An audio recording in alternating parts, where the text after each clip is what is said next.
regressive left has created a number of obnoxious articles about the so-called intellectual dark web, a group which consists of popular critics of the regressive left such as Ben Shapiro, Sam Harris, Jordan Peterson, and Dave Rubin. The attacks on the intellectual dark web are often devoid of any actual points. They mostly just consist of snark, so the fact that I'm even putting thought into a response is more than these people deserve. They certainly wouldn't do the same. The articles I mentioned are kind of old, but this childish approach of just laughing or insulting instead of arguing is prevalent in far-left corners of social media, and is not going away anytime soon, so let me explain what's wrong with it. There's really no excuse for not arguing with the intellectual dark web.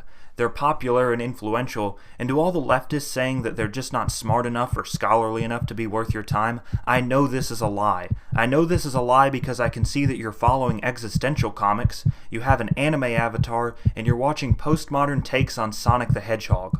All you post are dumb memes and sarcastic bullshit. Stop saying you're smarter than Sam Harris. If you're not going to respond to people like Sam Harris and Ben Shapiro, who are you going to respond to? Obscure philosophers who write about political issues? Clearly not, since I don't see any of these snickering freaks mentioning them either. The fact is, anyone who could make a stronger case, or has more prestige than the intellectual dark web, is just going to get ignored too. So, the real message from these stupid children is that they're not going to argue with anyone. Obviously, you have to pick your battles. I don't expect them to debate everyone, but they've effectively decided that no one is good enough for them to debate.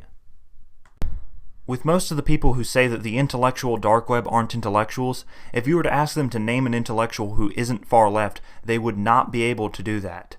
For them, being far left is part of what it means to be an intellectual. So if you were to ask them to name someone they think counts as an intellectual, it would be H-Bomber Guy, or Sam Cedar, or Hassan Piker. I'm going to make some concessions, which is something you'll almost never get from the narrow-minded gremlins on the far left.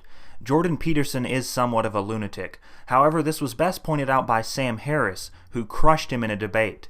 Jordan's worst idea is his ridiculous, self-refuting view of truth. But most of the left is in no position to criticize Peterson over this because it's something they're guilty of themselves. They won't take postmodern relativism off the table. Dave Rubin, on the other hand, is just a bumbling idiot in general. Of course, whether or not I like the intellectual dark web has no bearing on the validity of the points I make in this video, but I have to distance myself from them because stupid people cannot comprehend that. I'm aware that the guys in the intellectual dark web are not the best of the best, but the most popular people on the left aren't top intellectuals either, and that's to be expected. To be a popular voice for some ideology, you usually need more appeal than just intelligence. Things like charisma and looks are obviously important. And of course, there's a point at which intelligence and sophistication count against you. The points I'm making are so absurdly obvious that they should all go without saying. So there's this 4-foot-tall, fledgling mutant, grotesque goblin freak with a nasally voice saying, heh heh memes, and that's what I'm up against. That's who I'm supposed to take seriously and see as a true intellectual. The message from these people is that Sam Harris is this drooling moron who's just so insane that there's zero obligation to provide any arguments against him. But this guy, this 5-year-old memer, is a real deep thinker. Lastly, there's this frequent straw man of the intellectual dark web, which is that they say they don't have an audience or any platforms. Obviously, that's not what they're saying. For example, it's not like Ben Shapiro is unaware that he appears on Fox News. What they're saying is that there's a group of people who want to prevent them from speaking on college campuses and get them kicked off social media. They're saying that people want to slander them with insults like racist and Nazi instead of having an honest conversation. This is all obviously true.